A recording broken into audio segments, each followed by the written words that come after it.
지도자의 준비.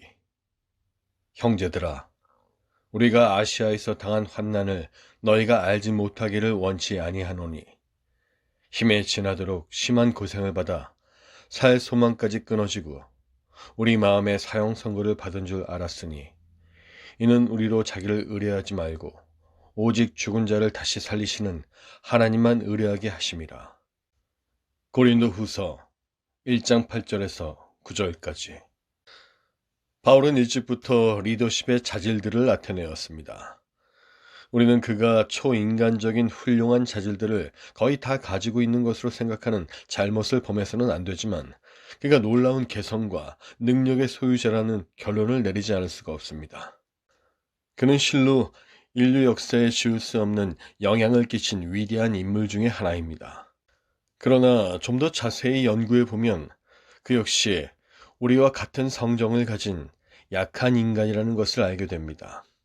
다만 그의 생애는 비범한 믿음과 주님께 대한 무조건적인 굴복에 의해 비범하게 된 것입니다.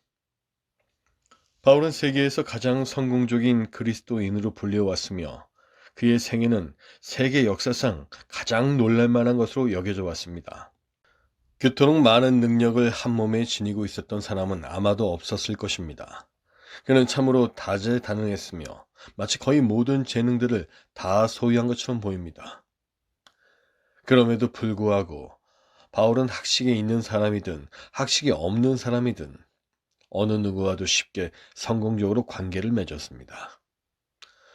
오늘날 사도 바울에 비길 만한 사람이라면 중국어로 공자와 맹자를 논하며 영어로 매우 논리적인 신학 논문을 쓰고 그것을 옥스퍼드 대학에서 강의하며 러시아의 과학원에서 러시아어로 자기 주장을 옹호할 수 있는 사람일 것입니다. 존 폴록은 세계를 흔든 사람이라는 책에서 바울의 생애와 사역에 대해 연구하면서 받은 감명을 다음과 같이 말합니다.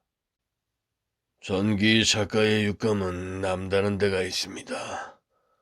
나는 금세 사도행전과 서신서들에 나타나는 바울이라는 인물의 진실성을 느낄 수가 있었습니다. 그는 매우 특이하면서도 전적으로 신뢰할 수 있는 비범한 인물이었습니다. 바울은 그의 편지들 속에서 회심 전의 자신의 모습을 양심적이고 율법을 준수하는 모범 시민으로 그리고 있습니다. 그 당시 그는 자신을 책망할 만한 이유를 거의 알지 못했고, 하나님께서 자기를 싫어하고 계신다는 것을 전혀 의식하지 못했습니다. 그는 오히려 그 반대로 생각했습니다. 그는 방탕한 삶을 산 적이 없었습니다. 그는 율법에 비추어 흠이 없는 삶을 살고 있었으며, 자신이 율법의 의무들을 다하지 못하고 있다는 생각을 조금도 해본 적이 없었습니다. 그러나 그의 지나친 열심은 그리스도인들에 대한 무자비한 박해로 표현되었습니다. 이러한 특성들이 그를 기독교로 개종하기에 가장 어려운 사람 중에 하나로 만들었습니다. 왜냐하면 그는 자신이 전적으로 흠없는 사람이라고 확신하고 있었기 때문입니다. 그의 놀라운 개성과 능력은 놀랍게도 하나의 목적에 의해 통일되어 있었습니다. 그의 거대한 지적 능력만으로도 그가 비록 그리스도인이 되지 않았다 하더라도 그는 역사에 기억될 만한 인물이 되었을 것입니다.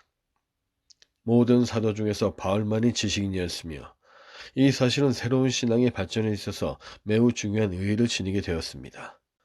기독교가 도덕적, 영적으로 뿐 아니라 지적으로도 세계를 정복하기 위해서는 그리스도의 죽음과 부활, 그리고 기타 관련 교리들의 의미를 설명하고 강화시킬 만한 정신 역량을 가진 바울과 같은 인물이 필요했습니다.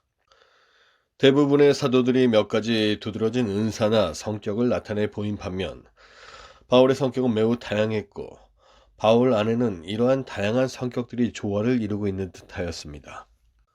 예를 들면 베드로는 급진적인 사람이었고 안드레는 보수적인 사람이었습니다. 바울 안에는 이 두 가지 성격이 분명하게 나타나 있습니다. 바울은 때로는 베드로처럼 모험적이고 격한 성미였으나 필요하다면 안드레처럼 주의 깊은 사람이 될 수도 있었습니다. 그는 원칙에 대해서는 보수적이었으나 그의 목적을 달성하기 위해서는 새로운 방법도 채택할 준비가 되어 있었습니다. 원칙이 위험을 당하고 있는 경우에는 바울은 결코 융통성을 두지 않았고 한순간도 양보하지 않으려 했습니다. 심지어 관련된 상대방이 베드로일지라도 그는 양보하지 않았습니다. 왜냐하면 그리스도인의 자유라는 매우 중요한 문제가 걸려 있었기 때문이었죠. 바울은 갈라디아 교인들에게 이렇게 말했습니다. 우리가 일시라도 복종치 아니하였으니 이는 복음의 진리로 너희 가운데 항상 있게 하려 함이라. 그러나 그것은 단지 방법의 문제일 뿐이요 원칙의 문제가 걸려 있지 않은 경우에는 바울은 크게 양보할 준비가 되어 있었습니다. 가정 환경과 교육. 각 사람의 성장 환경은 누구에게나 중요한 역할을 합니다. 하나님의 섭리 속에서 한 지도자의 준비는 그의 출생 전부터 시작됩니다. 예레미야는 하나님의 이러한 주권적 섭리를 깨달았습니다. 그는 자기에게 임한 여호와의 말씀을 이렇게 기록하였습니다. 내가 너를 복중에 짓기 전에 너를 알았고 네가 태어나 나오기 전에 너를 구별하였고 너를 열방의 선지자로 세웠노라. 그는 이미 태어나기 전부터 지도자로 예정되어 있었지만 지도자가 되기 위해서는 길고도 때로는 고통스러운 훈련 과정을 거쳐야만 했습니다. 바울 역시 자신의 하나님의 주권적인 의지 아래 있다는 것을 알고 있었습니다. 그러나 그가 걸어가야 할 인생길은 그 앞에 천천히 펼쳐졌습니다. 우리에게는 어두움도 주님께는 낮. 주님은 종말을 아신다. 우리는 어디로 가야 할지 몰라 방황할 때도 주님은 가는 길을 아신다. 모든 운명은 견고하게 짜여진 한 폭의 아름다운 천. 거대한 오르간의 건반처럼 아름다운 음악을 낸다. 바울이 스테반에게 돌을 던지는 사람들의 옷을 맡아 지키며 서 있을 때가 AD 33년경이었을 것입니다. 성경은 당시에 그를 청년이라고 기록했는데 이 용어는 20대에서 30대에 걸치는 연령층에 광범위하게 쓰일 수 있는 용어입니다. 바울이 만일 그 당시 명예로운 사내들인의 회원이었다면 아마 거의 틀림없을 것이다. 그는 틀림없이 30세가 넘었을 것입니다. 왜냐하면 30세가 넘어야 사내들인의 회원이 될 수 있는 자격이 주어지기 때문입니다. 이것은 그가 예수님과 거의 같은 시기에 태어났다는 것을 의미합니다. 존 크리소톰의 것으로 추정되는 한 설교문에 의하면 바울은 BC 2년에 태어난 것으로 되어 있습니다. 그가 AD 66년경에 죽었다고 한다면 순교 당시 그의 나이는 68세가량 되었을 것입니다. 바울은 퍽 부유한 가정에서 태어났을 것입니다. 다소 성의 시민이 되려면 그 자격 요건 중의 하나로 일정한 수준의 재산이 요구되었기 때문입니다. 그의 부모는 베냐민 지파였기 때문에 아들의 이름을 그들의 훌륭한 조상 사울 왕의 이름을 따서 사울이라고 지었습니다. 또한 그의 부친은 로마 시민이었기 때문에 그에게 로마식 이름인 바울을 더했습니다. 그리고 이 로마 시민권이 그를 다소 귀족층에 들어가게 해주었습니다. 바울의 부친은 엄격한 바리새인이었기 때문에 그의 아들을 위해 틀림없이 세심한 주의를 기울여 유대 율법의 의무들을 충실히 이행했을 것입니다. 바울 자신이 말했듯이 그는 최고의 바리새적 전통 속에서 철저하게 교육을 받았습니다. 그러나 슬프게도 바울 당시의 사내들이는 율법주의와 위선으로 물들어 있었습니다. 바울은 그의 가문과 학식을 자랑으로 여겼습니다. 만일 누구든지 다른 이가 육체를 신뢰할 것이 있는 줄을 생각하면 나는 더욱 그러하리니 내가 8일 만에 할례를 받고 이스라엘의 족속이요 베냐민의 지파요 히브리인 중에 히브리인이요 율법으로는 바리새인이요 열심으로는 교회를 핍박하고 율법의 의로는 흠이 없는 자로라. 나는 유대인으로 길리기아 다소에서 났고 이 성 예루살렘에서 자라 가말리엘의 문화에서 우리 조상들의 율법의 엄한 교훈을 받았고 오늘 너희 모든 사람처럼 하나님께 대하여 열심히 하는 자라. 이처럼 그는 어렸을 때부터 그의 훌륭한 스승 가말리엘처럼 훌륭한 바리새인과 랍비가 되도록 교육을 받았습니다. 바울의 가정은 헬라어를 썼고 그는 또한 히브리어에도 능통했습니다. 그는 어린 시절부터 70인역 구약 성경을 잘 알았고 거기에서 많은 부분을 암송하였습니다. 그는 어린 시절 가정이나 또는 회당에 부속된 학교에서 교육을 받았을 것입니다. 왜냐하면 엄격한 그의 부모들이 아들을 이방인 교사들에게 맡겼을 리가 만무하기 때문입니다. 좋은 가정에 태어난 여느 유대 소년들처럼 바울도 한 가지 기술을 익혔습니다. 성 프랜시스 사비에르는 자기 손으로 일했으며 모든 그리스도인 형제들이 자기 손으로 일하기를 원하였습니다. 가말리엘은 기술이 수반되지 않는 학문은 모두 죄로 끝날 뿐이라고 주장하였습니다. 바울의 텐트 만드는 기술은 앞으로의 삶의 값진 재산이 되었습니다. 그의 고향 다소는 사냥이 많았고 사냥의 긴 털은 길리기산 천으로 알려진 천을 짜는 데 이용되었으며 이 천으로 짠 외투나 텐트는 매우 튼튼하였습니다. 텐트 만드는 기술은 어디서나 이용할 수 있었고 값비싼 장비가 전혀 필요 없었습니다. 그는 고향 다소성을 자랑으로 여겼습니다. 그는 다소성을 소읍이 아닌 다소성이라고 했습니다. 다소성은 아테네, 알렉산드리아와 더불어 로마 제국의 3대 학문 도시의 하나였으며 그 지적 탁월성에 있어서 다른 도시들을 능가했다고 합니다. 다소의 학문적 분위기는 틀림없이 이미 어렸을 때부터 바울의 지적인 욕구에 불을 붙였을 것입니다. 약 15세기경 바울은 예루살렘으로 갔고 거기서 그의 누이와 함께 살았을 것입니다. 재미있는 사실은 그의 친척 중 몇 사람이 그보다 먼저 기독교를 믿었다는 것입니다.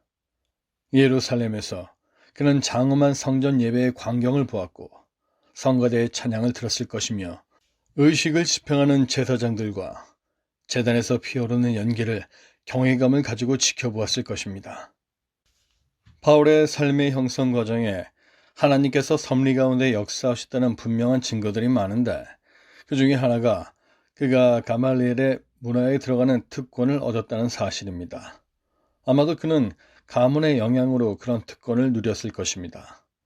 가말리엘은 율법의 대가였으며 이 학식 있는 유명한 랍비는 7명의 유대 율법 박사 중 한 사람으로서 랍반이라는 명예로운 칭호를 받았습니다. 그는 힐렐 학파에 속했는데 힐렐 학파는 샴마이 학파보다 더 폭넓고 자유로운 견해를 취하였습니다. 그리하여 바울은 보다 폭넓은 교훈에 접하게 되었습니다. 샴마이 학파와는 달리 가말리엘은 헬라 문헌에 흥미가 있었고 유대인에게 이방인들과도 사회적으로 상호 교류를 하며 친분 관계를 맺을 것을 권유하였습니다. 가말리엘로부터 청년 바울은 이방인 저자들의 작품을 기꺼이 연구하고 이용하는 자세뿐 아니라 신중하고 정직하게 판단하는 태도를 배웠을 것입니다. 다른 유대 지도자들이 베드로와 다른 사도들을 죽이려고 했을 때 온건론을 주장하며 자제를 촉구한 것도 바로 이 가멜리엘이었습니다. 바리새인 가말리엘은 교법사로 모든 백성에게 존경을 받는 자라. 공회 중에 일어나 말하되 이스라엘 사람들아, 너희가 이 사람들에 대하여 어떻게 하려는 것을 조심하라. 이제 내가 너희에게 말하노니 이 사람들을 상관 말고 버려두라. 이 사상과 이 소행이 사람에게로서 났으면 무너질 것이요. 만일 하나님께로서 났으면 너희가 저희를 무너뜨릴 수 없겠고 도리어 하나님을 대적하는 자가 될까 하노라. 하니 바울은 가멜리엘의 문화에서 교육을 받은 뒤 훌륭한 바리새인이 되어 고향 다소에 돌아왔습니다. 그리고 그곳에서 일생의 과업을 시작할 만큼 나이가 들 때까지 지냈습니다. 가멜리엘은 그리스도인들에 대한 박해를 찬성하지 않았기 때문에 그리스도인들에 대한 그의 제자 사울의 억제할 수 없는 분노는 사울 자신의 마음속에서 벌어지고 있는 치열한 싸움의 외적인 표현이었습니다. 그렇지 않다면 사울이 그토록 그리스도인들에 대하여 격분한 이유를 설명하기가 어렵습니다. 사울은 그리스도인들과 싸우고 있었지만 사실은 자기 자신과 싸우고 있었던 것입니다. 학문으로 말하자면 바울은 괄목할 만한 진보를 이룩했습니다. 그는 학문적 성취나 열심에 있어서 모두 그의 동료들보다 앞섰습니다. 그는 하나님께 대하여 열심히 있었습니다. 내 동족 가운데서 많은 나의 동년배들보다 훨씬 더 유대교에 앞섰으며 내 조상들의 전통에 대해서도 훨씬 더 열심이었습니다. 지도자로서 장래가 촉망되는 바울과 같은 사람을 잃어버린 데 대하여 유대 지도자들이 얼마나 격노하였을 것인가는 상상하기가 어렵지 않습니다. 이미 언급했듯이 바울은 한때 유대 최고 법정인 사네드린의 회원이었던 것이 거의 확실합니다. 이 직분에 뽑힐 수 있었다면 그는 스데반이 죽을 당시 30세가 넘었을 것입니다. 바울 자신이 그는 그리스도인들을 죽이는데 찬성 투표를 했던 판사들 중 하나였다고 말했습니다. 대제사장들에게 권세를 얻어가지고 많은 성도를 옥에 가두며 또 죽일 때에 내가 가편 투표를 하였고, 그 당시에는 일찍 결혼하는 것이 관습이었고 사내들인 회원이 되려면 반드시 결혼한 사람이어만 했습니다. 그 이유는 회원들이 자비롭게 행하도록 하기 위한 것이었는데 남편이자 아버지인 사람은 미혼 남성보다 더 자비심을 가졌을 것이기 때문입니다. 이러한 사실로 미뤄볼 때 바울은 결혼한 사람이었다고 보는 것이 옳은 것 같습니다. 그러나 여기에 대해서는 성경에 아무런 언급이 없습니다. 전승에 의하면 바울은 호랍이었다고 합니다. 그가 기독교로 개종한 뒤 그의 가족들이 그와 인연을 끊었을 것으로 추측됩니다.